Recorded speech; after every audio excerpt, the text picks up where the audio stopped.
ኢትዮጵያን ወደ ተምሳሌተ ሀገር እናሻግራት ሁላችንም በመደመር መድረሻችን ጫፍ እስከ ጫፍ እንዲሰማ ለኩሰው ይቀጣጠል የድል ሻማ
ስለ ባህር ዳር ከተማ ሁለት ነገሮችን ጽፈዋል።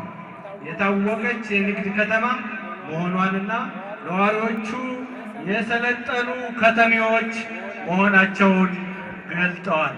ዛሬ እዚህ የተሰበሰብነው ለእነዚህ የሰለጠኑ ከተሜዎች የሚመጥናቸው ብልጽግና ነው።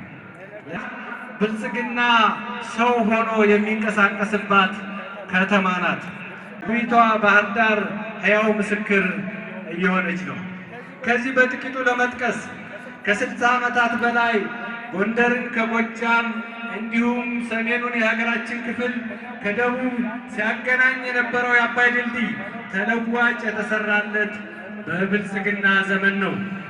ባህር ዳር ከተማ መንገዶቿ በኮሪደር ልማት ያጌጡት የድሮ የብስክሌት አፍቃሪው የባህር ዳር ሕዝብ የብስክሌት ሌን ያገኘበት በብልጽግና ዘመን ነው። መተረቻ ሆኖ የነበረው ይህ የተሰባሰብንበት የባህር ዳር ዓለም አቀፍ ስታዲየም ነገ ከነገ ወዲያ ፍላጎታችን አርሰናል፣ ማንቸስተር ሁሉም እዚህ እንዲያሳልፉ ነው። ለብዙ ዘመናት ተቆራርጠው የኖሩ ባህር ዳርና የጣና ንፋስ በስሚዛ በሰንሰል የጣናን ንፋስ እንዳታገኝ ተከልክላ የኖረችው ባህር ዳር አሁን ከከተማዋ ሕዝብ ተገናኘችው በብልጽግና ዘመን ነው። ፈለገ ጊዮን ኢኮ ሪዞርት ለውቢቷ ባህር ዳር በሚመጥን መልኩ ተጨማሪ ውበት እንዲሰጥ ተደርጎ የተገነባው በብልጽግና ዘመን ነው። ከአልማ ወደ ወተርፍሮንት አዲሱ ውብ ጎዳና የተገነባው በብልጽግና ዘመን ነው። የተወደዳችሁ የባህር ዳር ከተማ ነዋሪዎች፣ ባህር ዳር ማለት እኮ በአንድ ጎኗ የተፈጥሮ ጸጋ፣ በሌላ ጎኗ ታሪካዊ ቅርስ፣ በሌላ ጎኗ ደግሞ ንግድና ኢንዱስትሪ የታደለችና የተመቸች ከተማ ናት። የዚች ከተማ ጸጋና አቅም ብልጽግናን ያህል የተረዳው ፓርቲም መንግስትም አልነበረም። ዲፕሎማሲያችን ከመሽኮርመም ወጥቶ ደፋርና ልከኛ ዲፕሎማሲ ሆኗል። ለዚህ ነው እንደ መንግስት ሳንሽኮረመም በግልጽ ኢትዮጵያ የባህር በር ያስፈልገታል ብለን የምንሟገተው።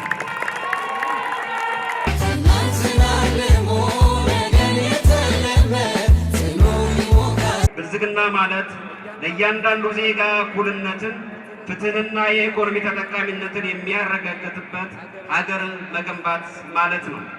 ይህን ታላቅ ግብ ደግሞ ማሳካት የሚቻለው በአንድነት ስንቆም ብቻ። መጪው ጊዜ የዲሞክራሲ ተሳትፏችን በተግባር የምናሳይበት፣ የወደፊት ዕጣ ፈንታችንን በነፃነት የምንወስንበት ወሳኝ ምዕራፍ ላይ እንገኛለን። የእኛ ፓርቲ ብልጽግና ይዞት የተነሳው የአንድነት የሉዓላዊነትንና የእድገትን ሁለንተና የሆነ ብልጽግናን ማዕቀፍ ነው።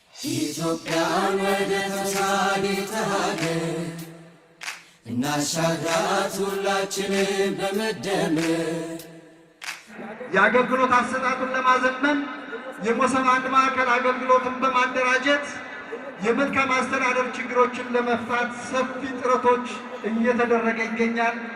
በዚህም የሕዝብን እርካታ እየተገኘ የሚታይበት ሁኔታ ተፈጥሯል።